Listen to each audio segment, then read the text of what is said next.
Okay. One Piece chapter 1097, man. So we find out how Kuma ended up joining Dragon's crew. And I like this, but first and foremost, man, like the interactions between Kuma and Ginny, like they're just so wholesome.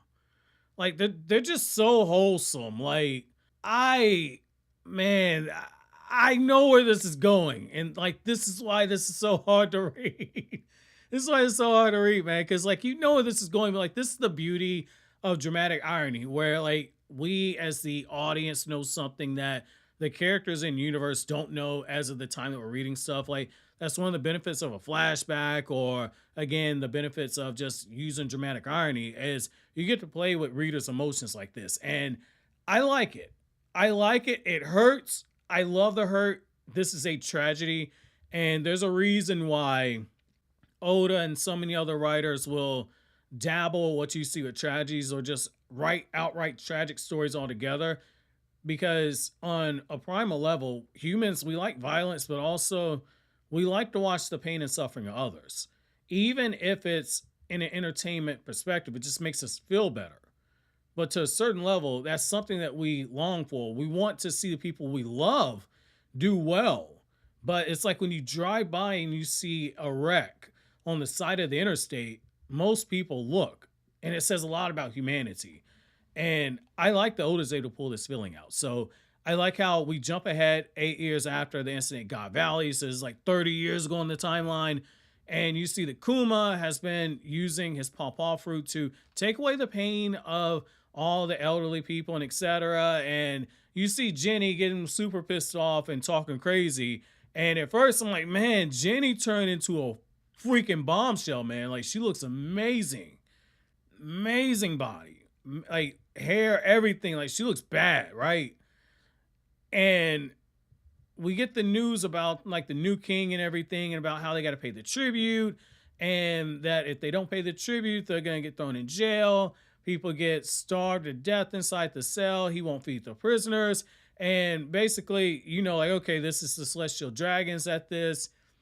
You're getting more reasons to hate them. But then when you jump ahead and you see what's going on with Kuma, where you see that floating paw print, that's where you go, oh my God, all the pain that he took from all those people, he's transferring it to himself. And again, like the more you see this, the more you just keep going back to what happened with Zoro, and you just go like, my God, Zoro is a real one. Nothing happened.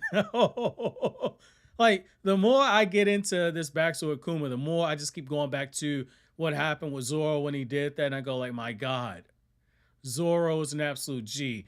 Now, essentially, when Kuma takes on this pain and he starts spitting blood and groaning and everything, Jenny just breaks down into tears, which is rightfully so, because when you love someone, and she clearly loves the guy, like when you love someone this strongly, it just breaks your heart to see them in pain, especially because you know that nothing you do will ever stop them from continuing it, because it's part of his thing. He thinks he's doing the right thing, and he is. And he breaks it down to her like, hey, like I'm suffering, but look at how many people I'm helping once a week. And she's like, look, they don't know what it is that you're doing for them. Like they would not come to you all haphazardly to take away the pain for every itty bitty illness, and feeling that they get it, they knew it was being transferred on you. But Kuma's like, hey, like I use this, I make them feel better. I have to take it, because if I don't, the pain just goes back to them, unless this pain is accepted by someone, and it will be cruel. And it just shows you like he's a very gentle giant. Like it'll be cruel to take away the pain and then say like after 5 days later, the pain itself just transfers over back to the original person. Like that would be absolutely cruel. So I get why he's taking on the pain in this manner. And it's one of those things where that shows a different level of strength. It shows a different level of strength, because he's already super strong. He's got that big burly body and everything. And you would definitely feel protected if you were a weaker person standing in his presence. You would probably think of him like Superman. And yet we're seeing that vulnerability there. And it's because he's able to endure what he's able to endure. You just feel a sense of admiration for him. Now, the next thing that happens here is like Jenny tries to cheer him up and they start eating. And she drops a line casually like, hey, we need to get married. And Kuma's like, no, we can't get married. And at first I'm going like, dog, you got a baddie right here. She's making food for you. What's the problem? But then you get the flashback, and I was like, wait a second, that's right. Because Kuma's recalling what happened, where everything that happened with his mother and what happened with his father. And he says, I don't want to bring you any misery. He's thinking it to himself. And it's one of those things where I get where he's coming from. But at the same time, when you look at it, it almost feels like when someone is this much in love with you, yeah, you want to try and protect them from themselves, but you also owe it to them to give them the opportunity to choose for themselves. Let them know what's on the line and you let them choose. It's almost a double edged sword.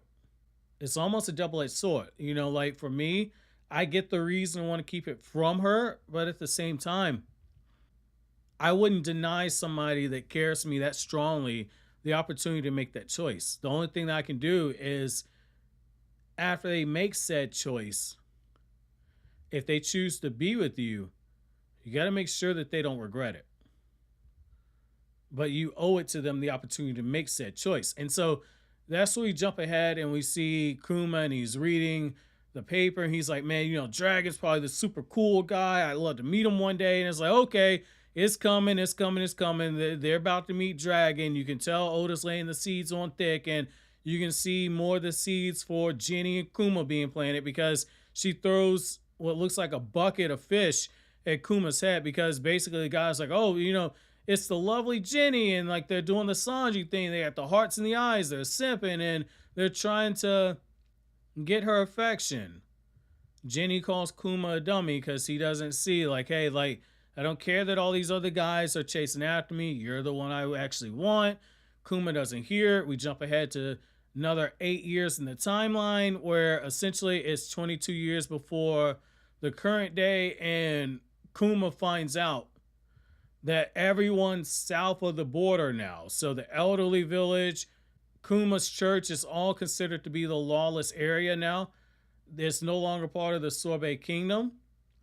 Kuma ends up standing up against those guards that are coming because they have the authority to do whatever they want as being part of the world. Not the world, but the royal army. And so essentially Kuma gets thrown in jail, and alongside him you got Ginny there, and we find out that everyone got beat to a pulp for trying to stand up next to Kuma. And that's where we see Dragon and Ivankov show up, and Ivankov ends up giving them the opportunity to join, and we find out how Dragon ended up forming the Revolutionary Army in the first place is because they started after the Great Era of Piracy. They started after the fall of O'Hara. They took up the arms. The Revolutionary Army, as we know it, was being feared. As they're gaining more notoriety, they're taking on mercenary missions. We get a little bit of Dragon's backstory where Kuma's like, hey, like, how'd you learn to be able to use all these weapons on the ship? And so Dragon's like, hey, I spent some time in the Navy, but I couldn't find any justice, any sense of justice that they were on their backs. And so you can see more layers being added to Dragon's character of why he chose the path that he did. He saw the same hypocrisy in the world government that we as readers see. He took things on his own route. You also, by that one line of dialogue there, you can see why Garp was so adamant on wanting to make Luffy a Navy man because he felt with Dragon. And so we jump ahead again, where it's another 8 years moving forward in the timeline. So now we're 14 years removed. And that's where we find out that Ginny, she's now an army captain for the Revolutionary Army for the Eastern Forces. She's eating, and they say like, oh, you look happy, Ginny. And she has a rather interesting line where she says, oh, is it showing? And at first I had to reread it because I was like, did she say, is it snowing? I was like, did I reread it? And then she's got the food in her mouth. And I said, oh God, Kuma finally did it. Kuma finally did it. It took him a long time. He finally bust down those walls. He put a baby in Ginny. And I was like, oh, it happened. And like, we knew it was going to happen because like she was on this dude way too hard. But also, it's one of those things where We knew at some point Bonnie needed to get born in the timeline, like the timeline measures up. So I was like, okay, like this is gonna be interesting. And she has a moment where she says, like, hey, I can't wait. Tomorrow's the big day. And I'm guessing like that's the moment she's probably gonna say, like, hey, I'm pregnant or something like that. But essentially that's where Jenny gets captured and Dragon breaks that news down and Oda leaves us off there. So I'm kind of curious with this one, man. Like I want to know more about what goes on to get Kuma to the point that he's gotten, because Oda's layering on very subtly enough here to where you start rooting for Kuma.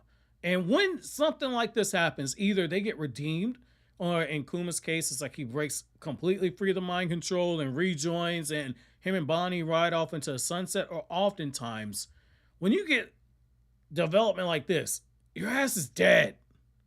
There's no coming back. Like, Oda, with just these couple of chapters of Kuma, he's given more character development to a side character than some main characters get in their whole series. Like, holy, that takes some skill right there, man. So my chapter question for you guys is, like, just based off of what we got so far, where would you rank Kuma in terms of his backstory amongst all the other characters we had so far in One Piece so far? But so always, guys, if you like anything I had to say, don't forget to comment, rate, subscribe, and share. Thank you so much for watching until the end. Have an awesome day, guys.